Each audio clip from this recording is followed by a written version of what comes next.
These materials and instruments enable us to create highly intense strength biodegradable paper bag and textile, promoting sustainable and reducing environmental impact. To continue the presentation in data gathering procedure, may I call on Cedric Aspe. Data gathering procedure. This study, we did experiment in Zone 7 Kasuray Magaraw using banana pseudostem from Zone 6 Karangkang Magaraw. Two types of bag were produced. These are paper bag and woven bag. The two bags were tested for tensile strength, load capacity, and durability, with result recorded and organized to assess their performance.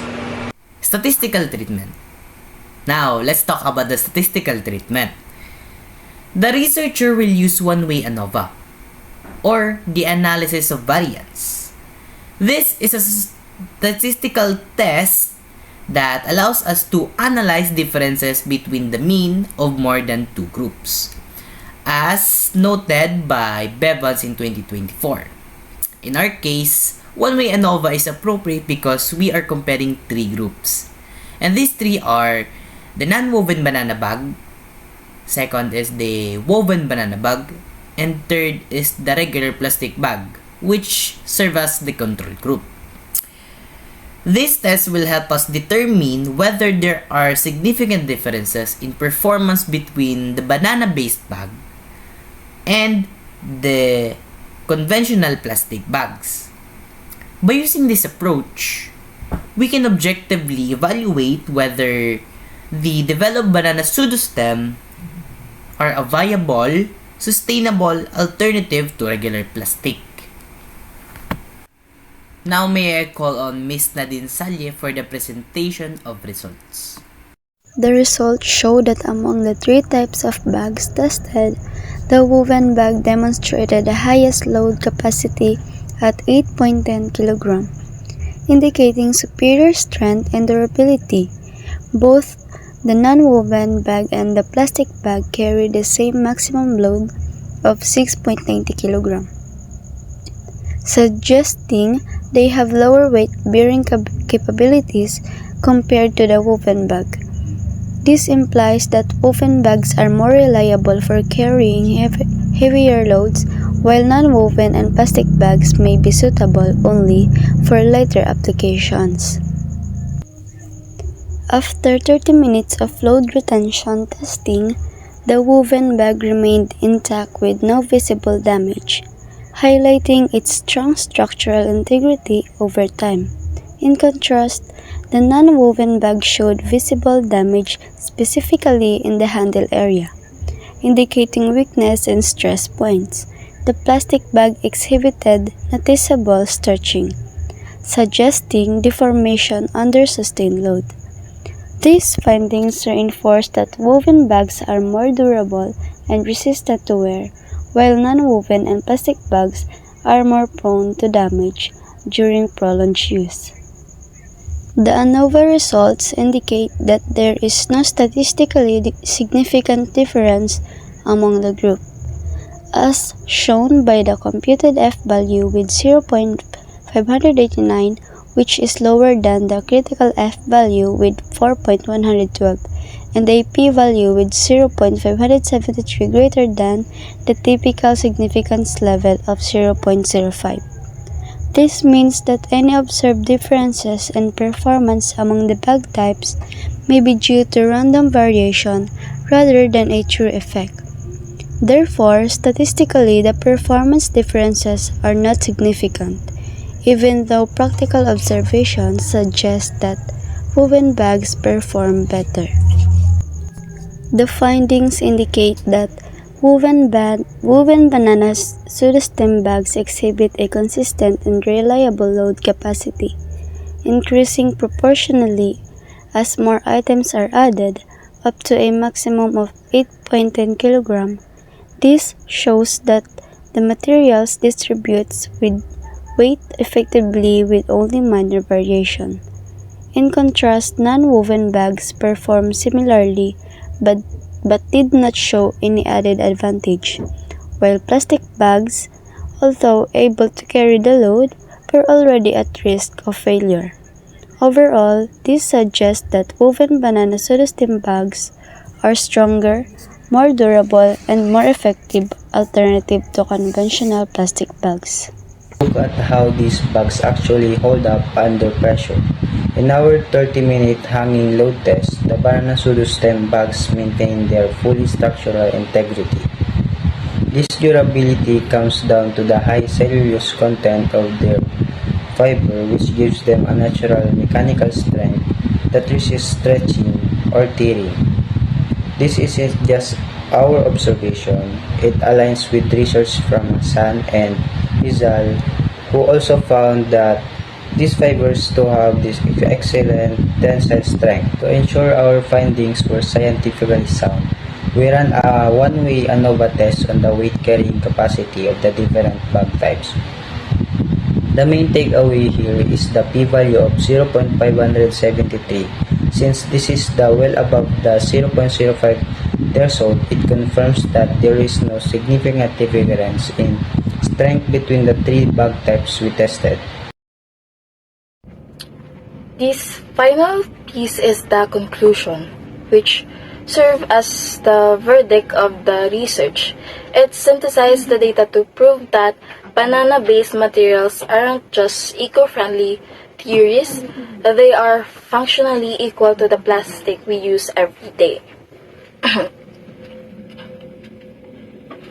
The most critical part of this conclusion is the use of a one-way ANOVA test with an F value of 0.589 and P value of 0.573.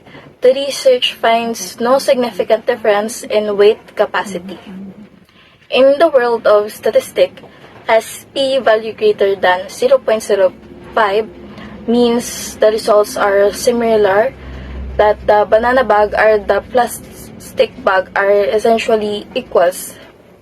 This removes the weakness, stigma often associated with natural material. The conclusion highlights the material's high alpha cellulose contents, which is the chemical backbone that gives the fibers their strength. The bags didn't just hold light items, they maintained their shape under loads exceeding the 5 kg. The study notes that woven variants reach a peak capacity of 8.10 kg. This suggests that the methods for construction, weaving versus presenting, can further optimize the natural strength of the fiber. The research frames this as a specifically powerful solution by the Philippines. By leveraging significant agricultural waste, the study aims a disposal problem, banana trunks left to rot, into a localized manufacturing solution. This reduced plastic pollution while simultaneously supporting the local agricultural economy. To share this final step forward, I'll handle it over to Krenz and Endrano. Recommendations. Based on the findings of this study, several recommendations are proposed to improve the quality, durability, and production of banana pseudostem bags. So, for the strength and design improvements, first, the woven pattern should be strengthened at stress points such as the handles and bottom seams. This helps prevent tearing and ensures that the bag can handle heavier loads. Second, adding a waterproof lining is recommended. This will protect the contents of the bag from moisture, spills, and possible damage.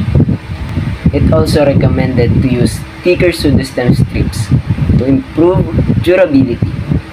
Stronger fibers make the bag more reliable and capable of carrying heavier items.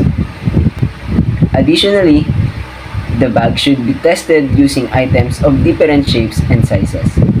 This ensures that it can handle various loads effectively and surely.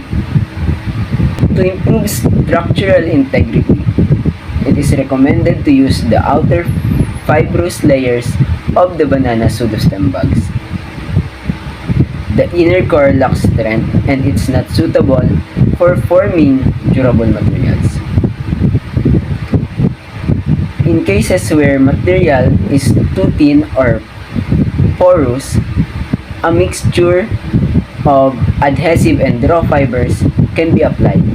This helps seal gaps and reinforce weak areas, making the bag stronger and more uniform.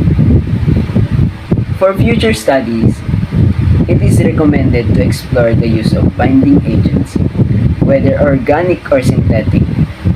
This may improve the load capacity and overall performance of the bags. To improve production efficiency, the use of a mechanical fiber extractor is highly recommended. This will reduce labor, save time, and increase productivity compared to manual extraction. For better results, only the outer green layers of the banana plant should be used, as they contain the strongest fibers.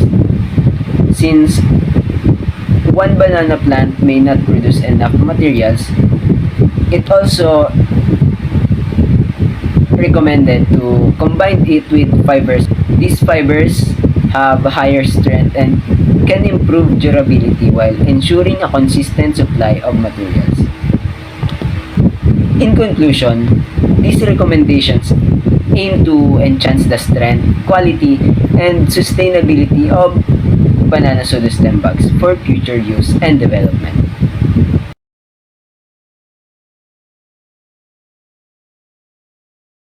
The process of making woven banana pseudostem bag. Step preparation. The banana pseudostem are harvested and sliced into long, manageable strips to prepare them for extraction tool. Step 2. Manual fiber extraction. As shown in the picture, the strips are pulled across a fixed blade or a scraping blocks. This mechanical action strips away the soft plant tissue and sap, leaving behind only the strong, long vascular fibers. Step 3. Sun drying. The extracted fibers are hung to dry naturally in the sun. This step is crucial for strengthening the fibers and preventing mold before they are processed further. Step 4. Spinning and twisting. Once bone dry, the individual fibers are knotted or twisted together to create continuous yarn or twine. Step 5. Weaving and assembly. The yarn is woven into fabric using a loom, and then here is the final product.